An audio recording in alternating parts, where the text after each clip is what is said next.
giving me this opportunity to talk about my recent work with Professor Flandoli. My talk consists of 3 parts. First, I will reveal some, because this work belongs to the field of regularization by noise to some partial differential equations. And first, I will reveal some known results on the in the field of regularization by noise. And then I will talk about our model and the main results. Finally, I will give some heuristic discussions for some of the key steps in the proof. So we start from this very old result by Vertnikov. He proved that for this stochastic differential equation, when this vector field B is only bounded, then he can use some kind of method, mainly the Galerkin transformation. And using this transformation, he can prove the pathwise uniqueness for this equation. And since we already have the existence of weak solution, so we can prove the existence of unique strong solution. And much later, Krinov and Rockler, they consider a different condition on the vector field B. Under this kind of integrability condition, they also proved the existence of the unique strong solution. This condition is sometimes called the Krinov-Rockler condition, and it is also called the strict LPS condition. So if this less is replaced by less than or equal to, so it becomes the LPS condition. And Professor Flandoli and his PhD student, they started some further regularity of this solution. There are some other works consider different conditions on this vector field B. For example, Franco and Gubinelli, Fiona, they consider this vector field B which is order continuous. And in this case, they can prove the existence of a stochastic flow, which is also order continuous. I will talk about, mention the results that they apply this result to prove the regularization by noise for the transport equation. And there are also other results called the path-by-path regularization. The first result in this direction is by Darwin.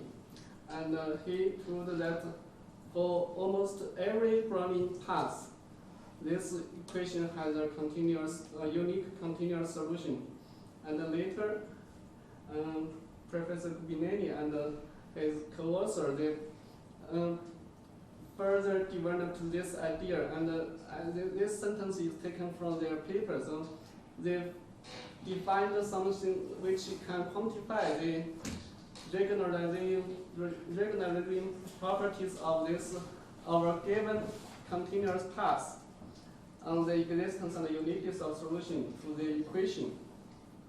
And they apply this result to some fractional Brownian motion with the first index in this interval.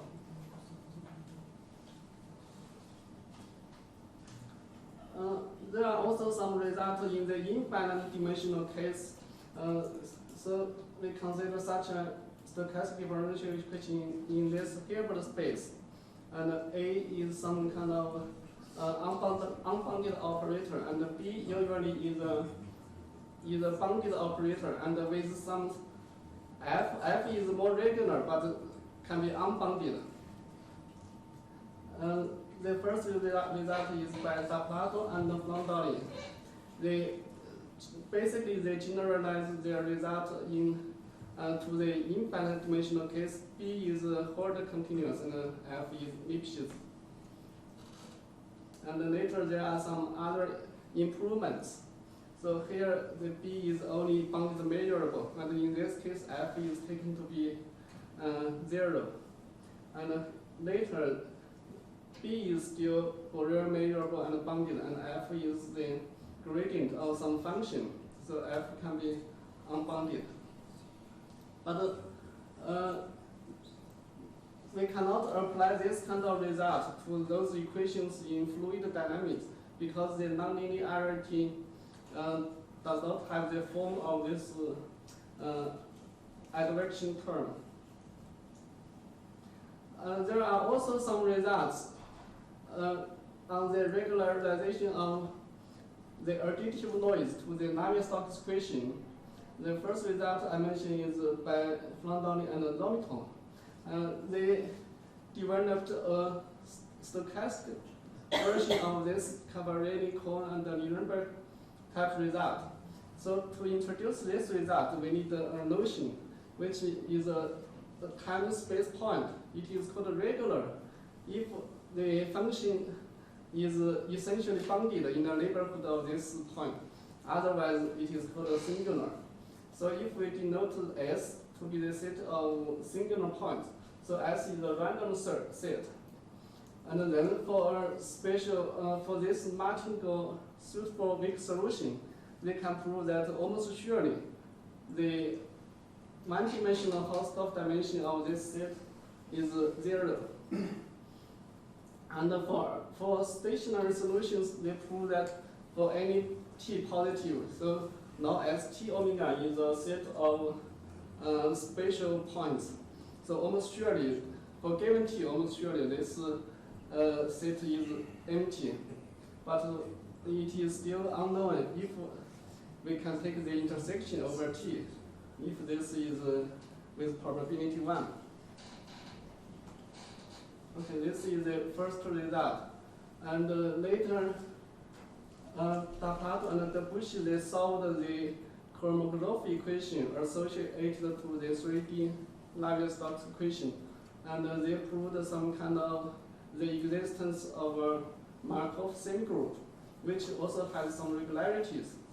But we cannot apply this result by using the duality argument to get the weak uniqueness of the 3D Navier-Stokes equation. And later, Flandoli and Navier, they proved the existence of the Markov selection. And for this Markov selection, also they have some strong Feynman property. Okay, these are some results on this additive noise. And there is another kind of noise called the transport noise, which has some physical meaning. That means, so this transport noise can be considered as some background motion, which only transport the physical quantity, which does not stretch. There is no the stretching effect. And we take this transport noise as with this form, and usually this sigma k are divergence free. And we write it more explicitly in this way, using the transport noise. So the because of this divergence free property of this this vector field, so the energy is conserved. First, we consider some application of this transport noise in the finite dimensional case to the regularization of this linear transport equation. So if B is bounded and hold continuous, and also the divergence of B is bounded, then Flandoli and Rubinelli, Piana, they proved that this stochastic transport equation has a unique solution. So this result is proved by using the stochastic Lagrangian, because for the corresponding stochastic differential equation, they have this equation generates a stochastic flow. So they're using this flow to construct a solution for this transport equation. And later, Flandoli and his students, they also proved a similar result for vector field B satisfying this integrability condition. And they also have generalizations to this critical case, which means that here less than can be replaced by this less than or equal to. I think Lisa will introduce this result later, so I just give a very short introduction. And also, Professor Flandoli applied this transport noise to some related fluid dynamic models. Here is they consider a spatial solution of this point vortex solution to this stochastic 2D Euler equation. So this is a 2D Euler equation in the vorticity form and with transport noise.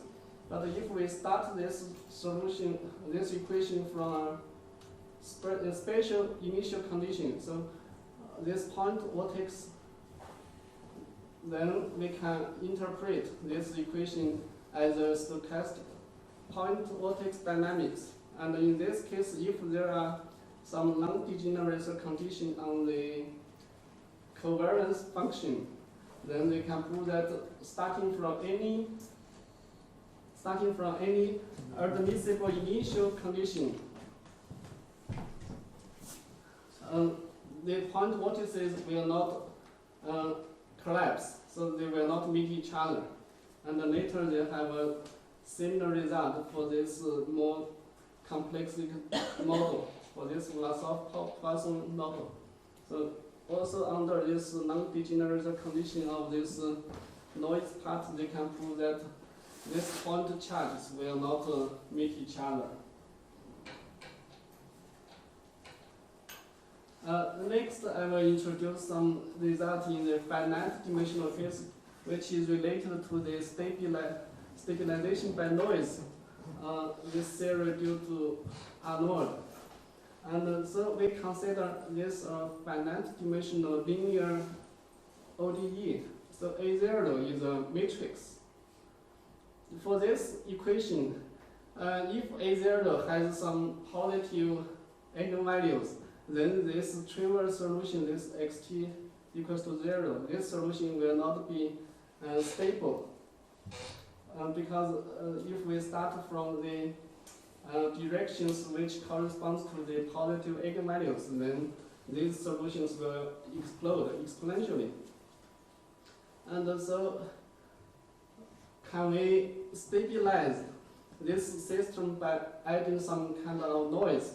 Here, this matrix AI are usually taken as symmetric, skew-symmetric matrices. To study these stabilities, we often use this Navier-Stokes exponent. So it is defined in this way, and thanks to this multiplicative ergodic theorem, we know that with probability 1, this Navier-Stokes exponent only takes finite d values. Of course, they are random. So the stability is closely related to this Navier-Stokes exponents.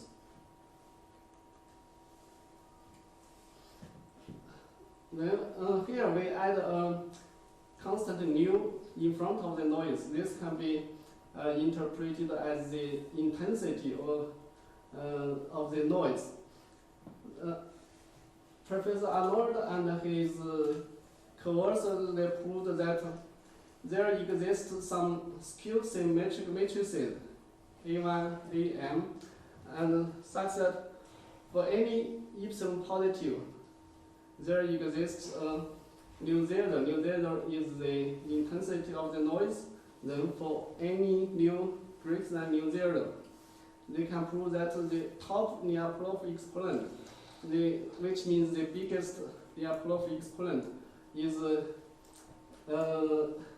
as close as you want to this 1 over d of the trace of the matrix A0. So the consequence is that the deterministic equation, linear equation, can be stabilized if and only if this trace of A0 is negative. So if this trace is negative, then we can find some noise and some intensity such that this the biggest near perfect exponent is negative. So then in this case, the system is stabilized. Next, I give a very simple picture to show the idea of this result. So we have such a matrix A0. One of the eigenvalue is 1 and the other is -2. So in the direction of x, in this direction the system is not stable. If we start a solution on this x axis, then the solution will explode exponentially. And on the other direction, then the solution will goes to 0. But if we add some kind of noise, this noise will not increase the norm of this xt. This noise only produces some rotation. So if we start a noise, the initial condition is started from the x-axis. Even if it is goes to becomes bigger, but due to the noise will move it to this y-axis. And in this direction, because the eigenvalue is -2, so the norm of xt will decrease. So on average, this noise will stabilize this system by this rotation. If the rotation is fast enough, then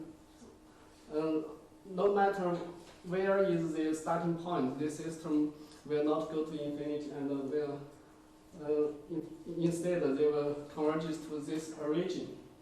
So this kind of noise, which is very similar to the transport noise in the infinite dimensional case, this kind of noise mix the two coordinate sphere and will produce a dissipation on average. Excuse me? What kind of role does that parameter nu plays in? This parameter nu can be considered as the speed of this rotation. So the bigger is nu, the rotation is faster.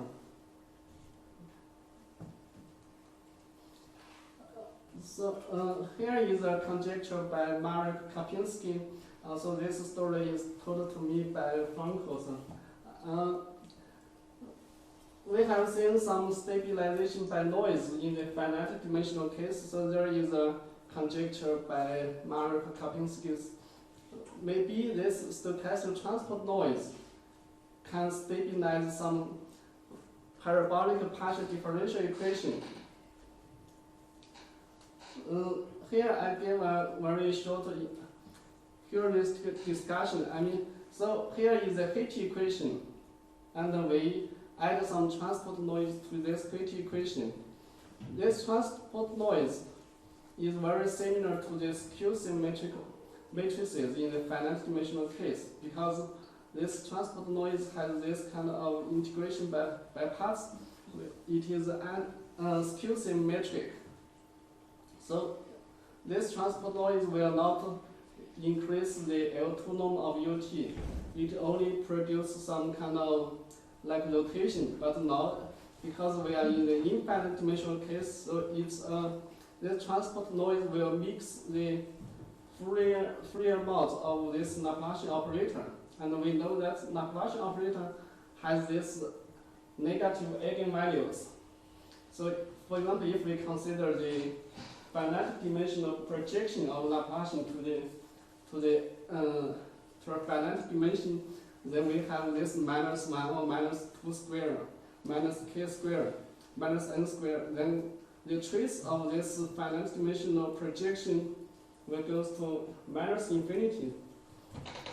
And even if we take this arithmetic mean, the limit is also -infinity. So we expect that the biggest Navier-Stokes exponent will go to -infinity. So this means that by adding some transport noise, we can increase in some sense, increase the viscosity of this equation.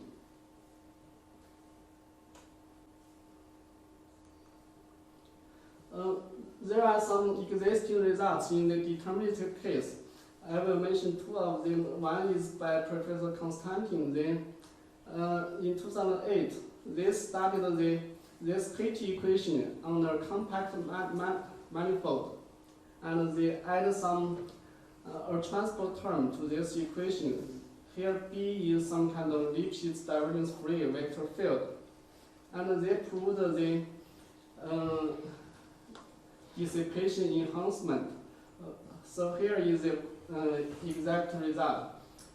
So if this vector field or this operator, this first order differential operator, if it has no eigenfunctions except these trivial constant functions in this H1 space, then for every tau positive and for every delta, no matter how small tau and delta, there exists a constant nu. So nu is also some kind of intensity of this transport path. So for all nu greater than nu tau delta, the solution is close to the mean of this initial condition, as close as you want.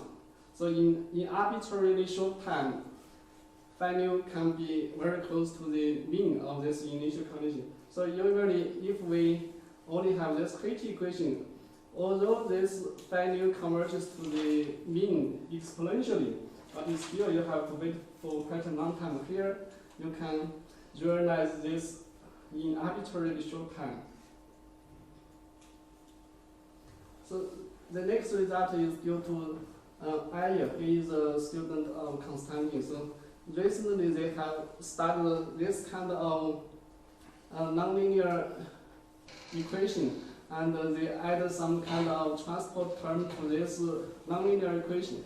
Here, n phi is used to denote a general nonlinear operator, which maps from H1 to L2, and n phi satisfies some typical estimates. So for this equation, they prove that if we add a suitable transport term here, then this new equation will have, if the original equation may only have a local solution, but if we add some suitable transport term, so the new equation will have a global solution and there will be no singularity. Here is an example for this vector field P, taken from their papers, which they often call the cellular flow. So from the name, you can see that this B only produces some rotation. In the two-dimensional case, it's quite explicit, but in the three-dimensional case, their vector field B is quite complicated. So next, I will come to some recent results. The first one is we consider the two-dimensional ordinary equations with transport noise, but we start this equation in the white noise regime. For this equation, after the transform to Ito equation, and then taking this kind of scaling limit, finally we prove that it converges to a two-dimensional Navier-Stokes equation, which is driven by space-time white noise. In this equation, the limit equation already has the existence of a unique solution. So for this equation, we don't use the strength of this intensity for the noise. And then later, Luo studied this stochastic linear transport equation. He added a similar noise, but in a different regime, in the more regular L2 regime. And he proved that the solution of this linear stochastic transport equation converges to a parabolic equation, deterministic parabolic equation. And here we can also say that if the intensity of noise nu is very big, so in the limit we get a parabolic equation with big viscosity. The last result is that we study this stochastic two-dimensional Euler equation still in the L2 regime, and we proved a similar result. So the limit is a deterministic two-dimensional Navier-Stokes equation. And now we come to our model. So we consider this three-dimensional Navier-Stokes equation, but in vorticity form. So if we use the location of Lie derivative, this three-dimensional Navier-Stokes equation looks very simple. And we will add the transport noise to this equation. But here we need this Laurent projection. Without this projection, the equation makes no sense, because the other three terms, they are all divergence free.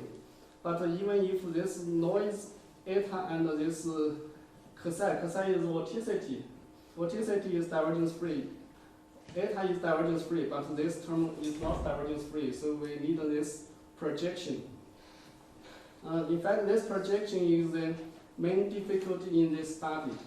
And we will consider this kind of noise. So this looks a little complicated. And here theta is a sequence of real numbers, which is indexed by the three-dimensional lattice points. And C mu is a constant which is proportional to the square root of mu. And the noise is given in this form. The definition of this sigma k alpha is given here. So for any lattice points, in three-dimensional case, this space k perp is two-dimensional. The k perp is the two-dimensional plane which is orthogonal to k. And for this two-dimensional plane, we can find an orthonormal basis, ak1 and ak2. And we assume that they satisfy this property. So in some sense, it's symmetric with respect to k. And here, this ek is the usual complex basis, and then we can define sigma k alpha is the product of this vector, this constant vector with ek. And then we consider this whole family of vector fields. They are divergence free, which is a complete orthonormal basis of L2 vector fields, which with zero mean. For this family of vector fields, they have a very nice property.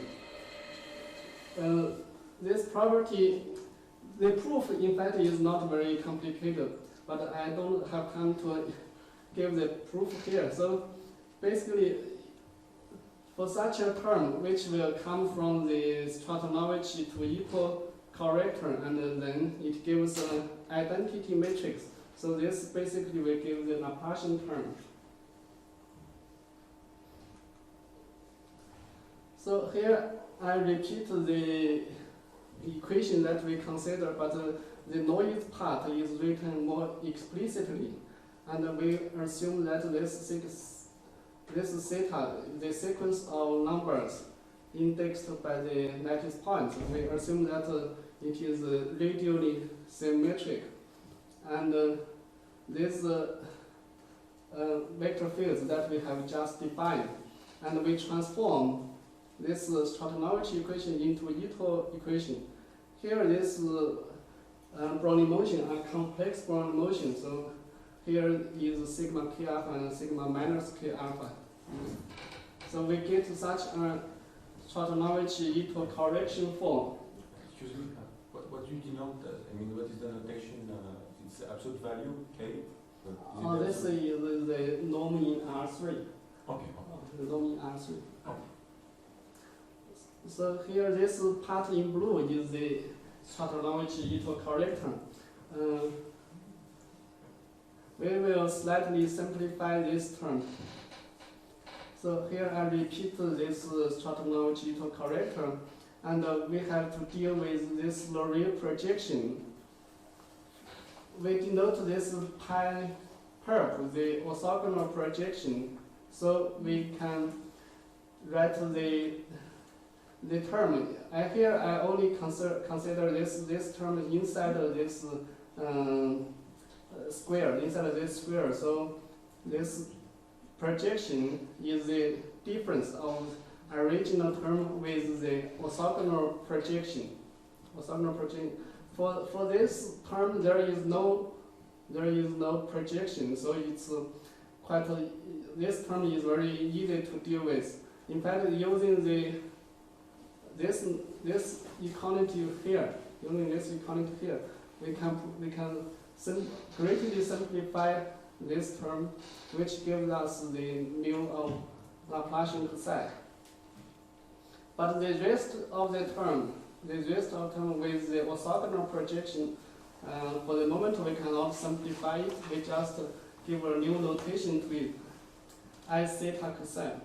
So it depends on this theta. Theta is the sequence of square summable sequence. And in fact, this I theta has some good properties. It is like the Laplacian, it is a second order differential operator, and it is also symmetric. So we can write this Chortyanovich-Ito correction term as the mu of Laplacian psi minus this I theta psi. So now we can write the equation in the Ito form, and in the Ito form, and here this second order differential part becomes this one, and now the viscosity is 1 plus mu of Laplacian psi, then minus this I theta psi, which involves the orthogonal projection. So this Ito equation is what we want to study. And due to this nonlinear part, this regular part, we also need a cutoff. We need a cutoff of this part to get a global weak solution. We cut off this vorticity on some negative Sobolev space, Sobolev norm. This is a technical part. So for this equation with cutoff, we can give some a priori estimate using this Galerkin approximation. This is quite standard. And for this Galerkin approximation, we can prove that there exists some constant, and this constant independent of n, and also independent of nu is the intensity of the noise, and also independent of this theta. Theta is the square summable sequence. So we have this almost sure bound for the Galerkin approximation. Once we have this bound, it is relatively standard to prove the weak existence of the equation with cutoff. So this is a full statement, but so we just understand the equation in this weak form, both weak in the probabilistic sense and also in the PDE sense. And for this weak solution, we also have this almost sure bound. For the almost sure bound. So this is the first step, the existence of global weak solutions. Should be the constant is deterministic. The C. Yes, this is deterministic. And it's important that this constant only depends on the L2 norm of the initial condition, because later we want to prove the existence for initial conditions in a ball uniformly with the noise. So next we can consider the scaling limit. We will take a sequence of theta, and I will give the examples of theta. So this is a sequence of square summable real numbers. This is the basic property that we require for this sequence. So the L infinity norm over L2 norm of this sequence goes to 0. And for this sequence, we consider the corresponding equations. And we have to deal with this extra term, I theta n cosine n. So here I repeat the definition of this extra term. Here, of course, we apply it to some test vector field which is smooth.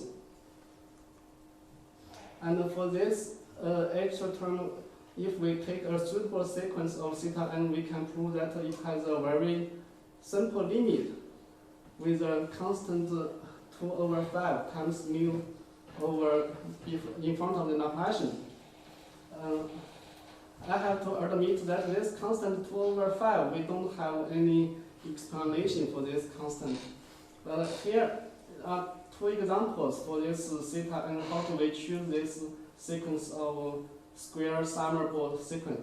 So if this parameter gamma is greater than 3/1/2, then we can take it in this form. So basically only have high Fourier modes.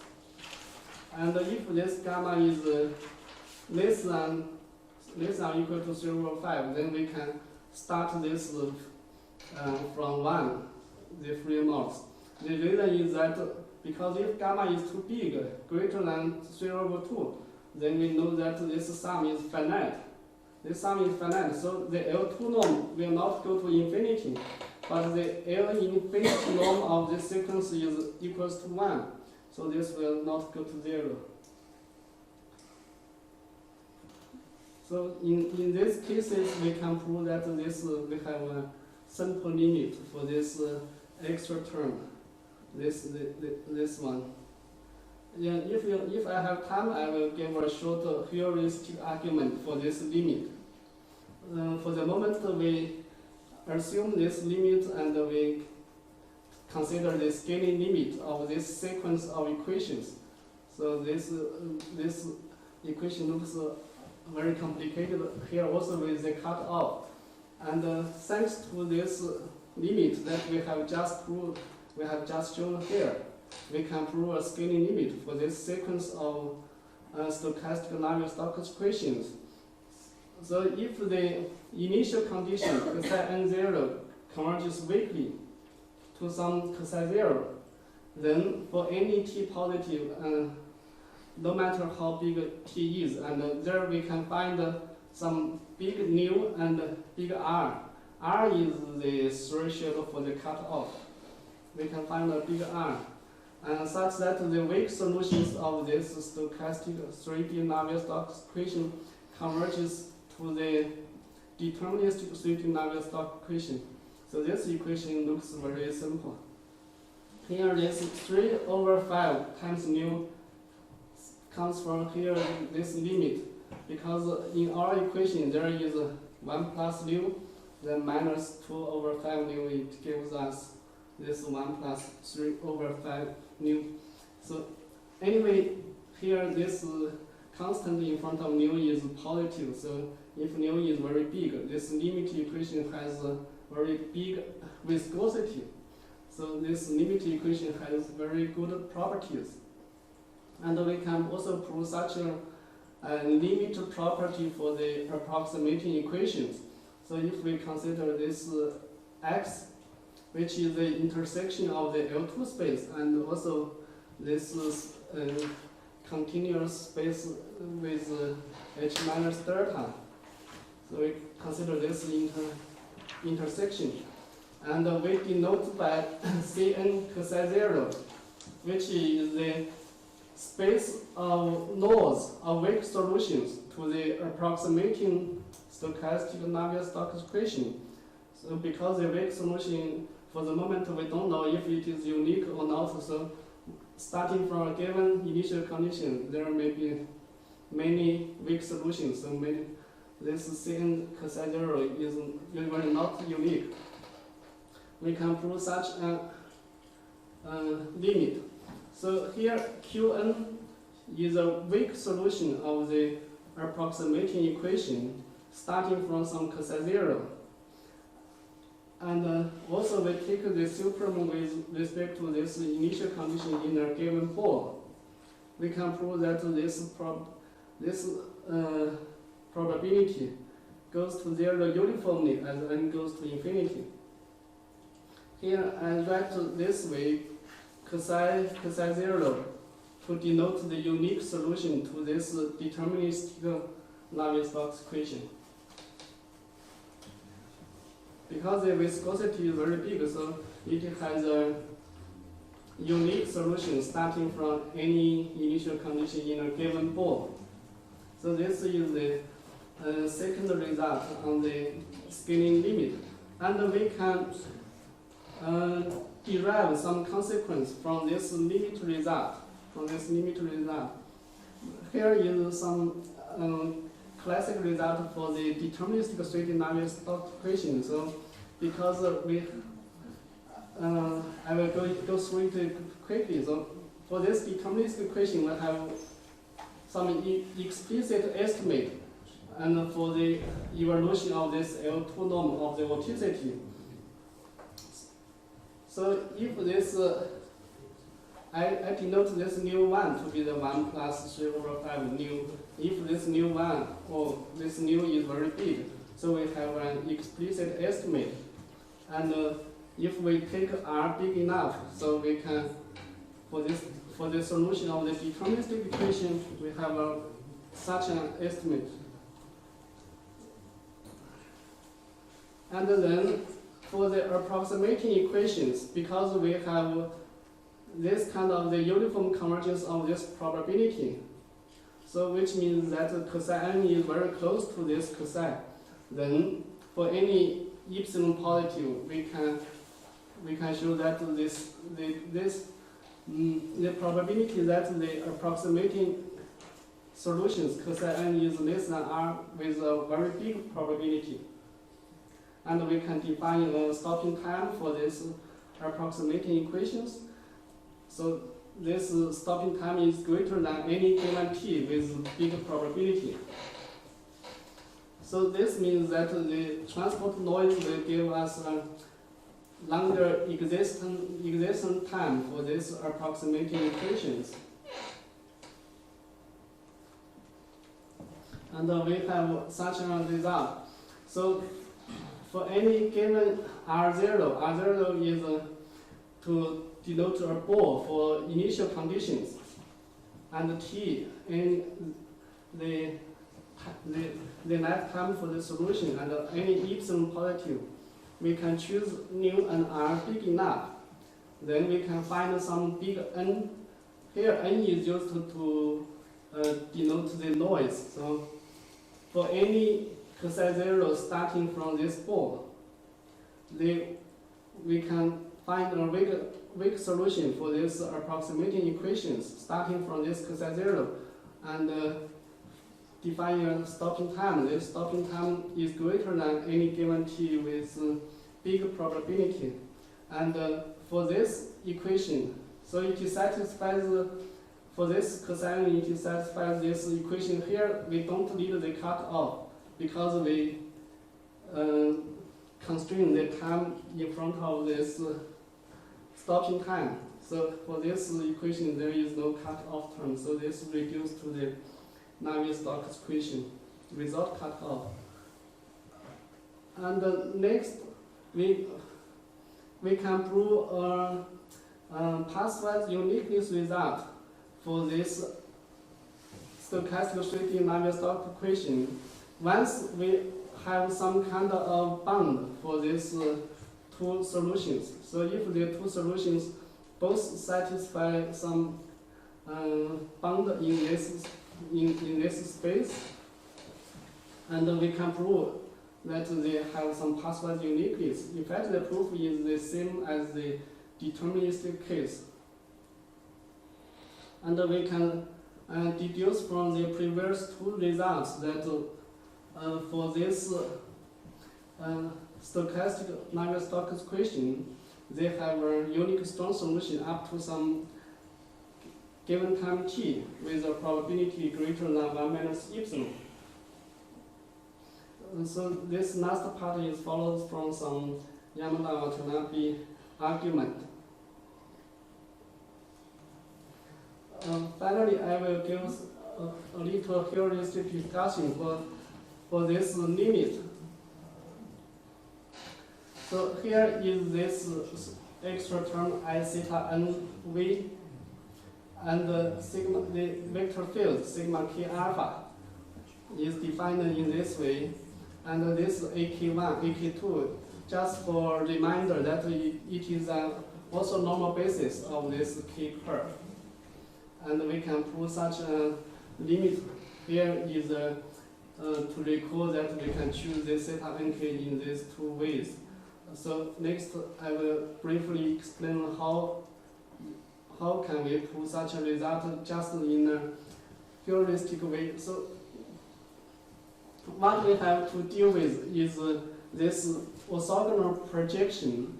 This orthogonal projection has some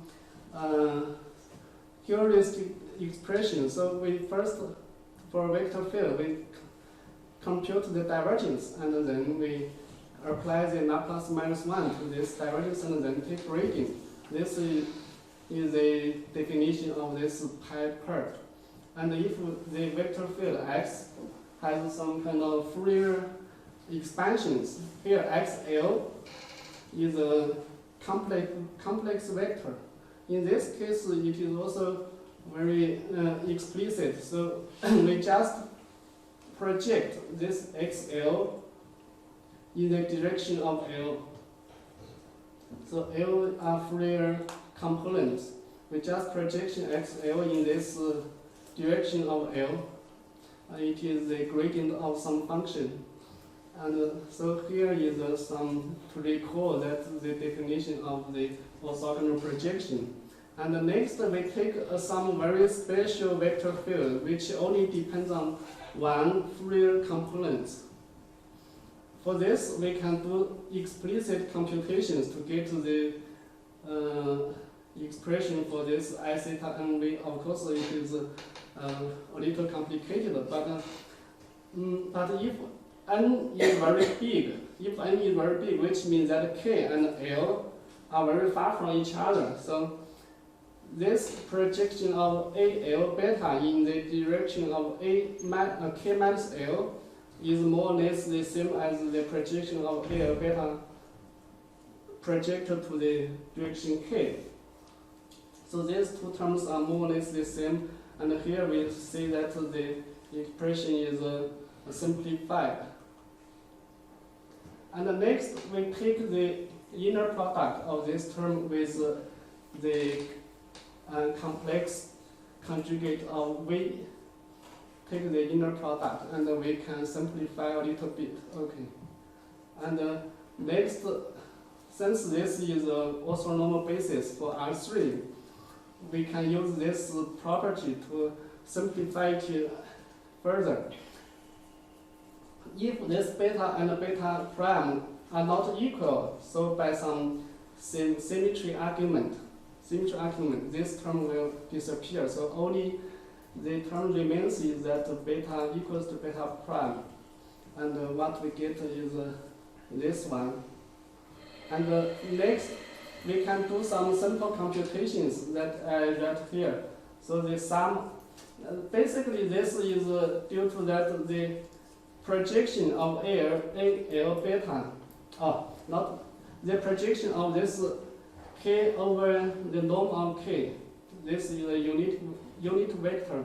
The projection of this vector in the basis, also normal basis, al1, al2, and also L over the norm of L. So this equals to 1, the sum equals to 1. So this sum is the 1 minus of this inner product. This difference is simply the sign of this. Oh, I forgot to introduce that this angle of KL means the angle between the two vectors K and L. And the angle between K and L. So finally, we get to this inner product has a relatively simple expression. And the next, we have to start this. So this blue part, this ratio as n goes to infinity. So we do some calculation, first we approximate using this integral. So the sum is replaced by this integral, and then we transform this integral using the spherical coordinates.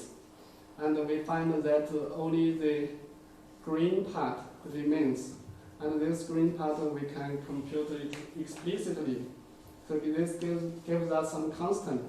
And then, so finally, if n goes to infinity, we can show that the inner product finally have a very simple limit, 2 over 5 times mu. So of course, this is a proof only in a very special case. For the general proof, we have to do more work. But this is just to show that the limit has this simple form. Okay, I think my time is over, but the last part is not very important, so I just keep them. Thank you.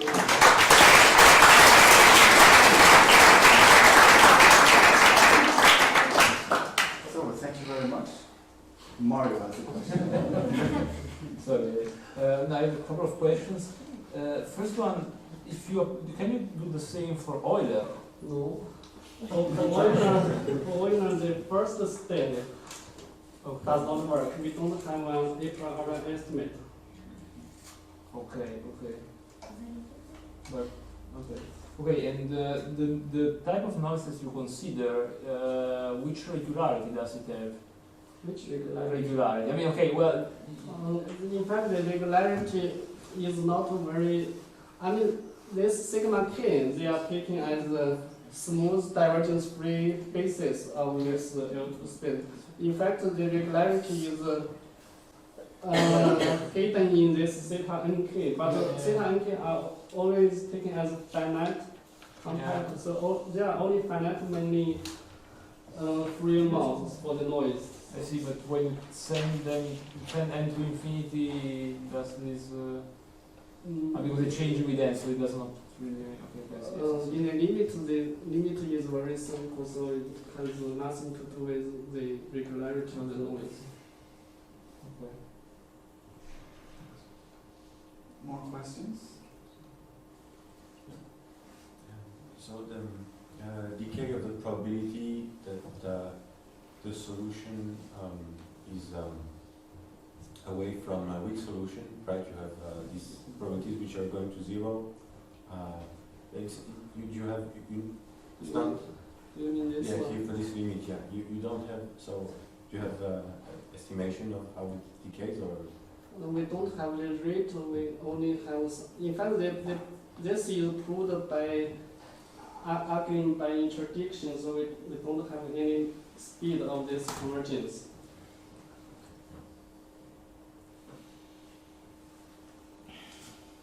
Any more questions? No? If not, let's thank Dejun again.